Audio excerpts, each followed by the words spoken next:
Obviously, that Kyrie Irving is out for the season with the torn ACL that happened on Monday. The injury situation in Dallas just went from worst to the worstest, and just no end in sight for this. So short term, Chandler, what should they do? The play-in, where are they sitting right now? They are sitting 10, 32 and 30.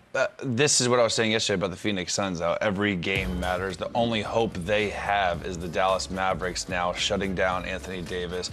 Obviously, Kyrie Irving's out for this season. You see Jaden Hardy's out. Their bigs are still out. So it's kind of this no man's land now where they need to make one final push and bring Anthony Davis back and try and get some of their pieces. PJ Washington back on the floor, but it seems like that's a long shot, and they're in big-time trouble. I think even with those other guys back and Kyrie Irving out, they don't really have a shot to compete for a championship this year. It could be a similar situation as Philly's doing on the East Coast. We're basically shutting them down, not necessarily just dumpster fire tanking, but trying to get the best pick this year and then coming back with a healthy, loaded team next year. And it puts Kyrie Irving's free agency a little bit into jeopardy here this summer. I'm sure we'll get to that, but I don't think they have enough with Kyrie Irving out for the season. I do not think they have enough to compete. So it might be smart just to continue to rest Anthony Davis and have them fully healthy coming back next year.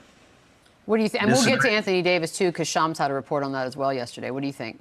Yeah, I disagree, and I say that because with all of these teams, when they go through adversity or the star players go down, we automatically go to the tank card or the pack it in card. This team is sitting in 10th place. Now, they are going through a lot, and they have a ton of injuries, but they basically got identical records with the Clippers and the Kings. Like, you're in the mix of these things. Now, do you have enough to compete for a championship? Hell, who knows? But at least give yourself an opportunity. If you fall flat on your face, then you fall flat on your face. But continue to push forward. You're still in a position. And with that, if your star players come back, and obviously Dallas is they're gonna look at their roster, they're gonna see who's good for us and who's not. Let's see what your team is made of. Let's see what some of these guys are made of without your star players. Let's see what a Max Christie is made of. Let's see who Spencer Dinwiddie really is. What can we really get out of Najee Marshall? Dante Exum is back in a lineup from injury and from all of the things that he's went through. Like, let's see what some of these guys are made of and see what kind of run they can put together. Your first round pick is already protected as it is. So continue to push forward. I don't see why you would pack it in when you're right there in the mix of some of these other teams that have way more talent than you, but they're going through just as much adversity. Give yourselves an opportunity and see what happens. That's my fair. That is fair. I mean, it's funny. We're like, oh, shut it down. It's over. Don't even bother trying. Well, the only reason I'm saying shut it down, too, is because I don't think they have enough to win games. I think if they continue to miss P.J. Washington and Hardy and Lively and Gafford and Irving and Davis, who the hell are they going to play to win games? They're running out of bodies. So, again, I'm not saying this is a panic. I think they're going to play their guys. I just don't think they have enough guys to win games and kind of stay afloat. I think this is a blessing in disguise for the Phoenix Suns, even the Portland Trailblazers, who are playing really well right now. There's now light at the end of the tunnel for them, seeing how much adversity the Mavs and health issues they're going through. So, again, do I think they're going to try and lose? No, I just think the product that they're going to put out there is going to lose. They are at Milwaukee tonight, by the way. Yeah, but Chandler, it's just about messaging, right? Like, if you're Jason Kidd, you can either go in there and light a fire up under these guys, or you can start playing some lineups that we can look at and be like, what's going on here? You know, it's about messaging. And like I said, if they fall flat on their face and they don't win any games, so be it. Like, you're playing with house money as it is. Like, you already have an out dealing with everything that you're dealing with. But still, when all of that dies down, you're still in the 10th place. Now you got the Clippers right there in 9th place in front of you. You got the Kings right there at 8.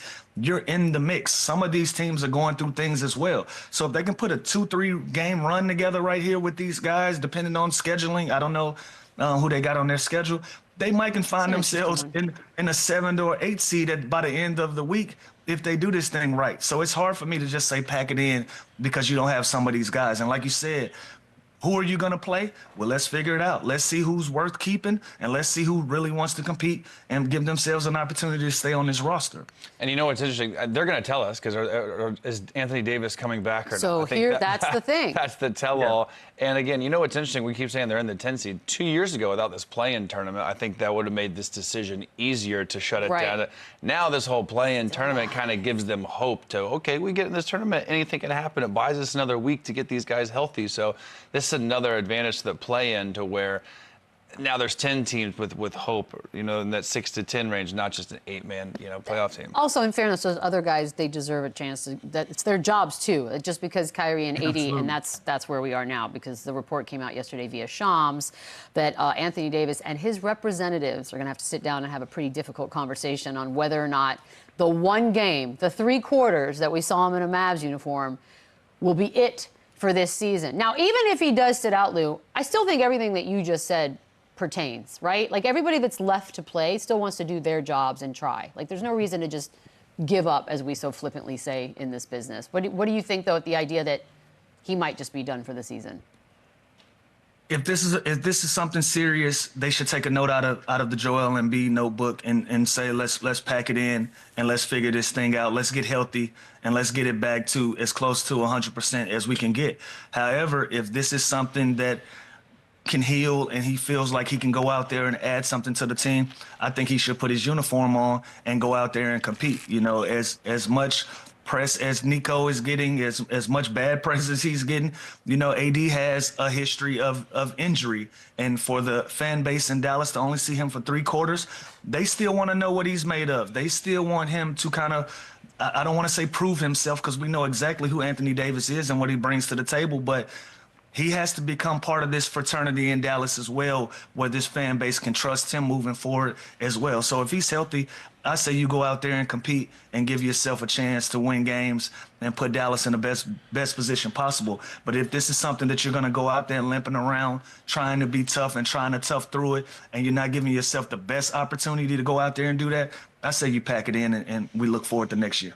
And I'll say that Anthony Davis, he has to want to play, right? Everything that's going on with the media, how good the Lakers are playing, he wants to get on the floor, So I don't know if the severity of the injury, but the fact that these reports are coming out with Shams, that it's even a discussion. After the Kyrie injury. It means it's not good. And it means, okay, now Kyrie's out. Now our chances are even smaller. So if there's a chance that this can linger in the offseason and then become something where I have to miss time next season, then it's no question. But again, I'm with, like Lou said, if the dude can play, play. Like, what's the worst that happens? Like, you need to prove yourself too. You need to give this fan base some sort of hope, some sort of, joy looking forward to next year. Everything they've been through, the least they could do is that. You already raised the ticket prices. You got to show them that something good is coming next year. All the stuff they've done, by the way, that's probably the crazy. By the way, I'm not a PR guru by any stretch of the imagination. 8% raise and people are leaving the game. I'm like, I do a better job That's than just that. bad optics. It's Super tone deaf, yeah. So not reading the room.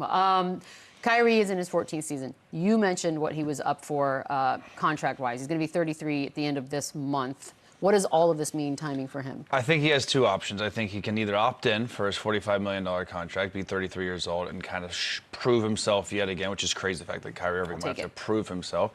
Or I think Dallas could give him a friendlier deal for them, sign him to like a 3-year, have him opt out, sign him to like a 3-year, $80, $90 million deal, give him the luxury of taking his time with his rehab, get back healthy, and then at least you still have him under contract with no Luka to have him get the keys back, even if he's 33, 34, coming off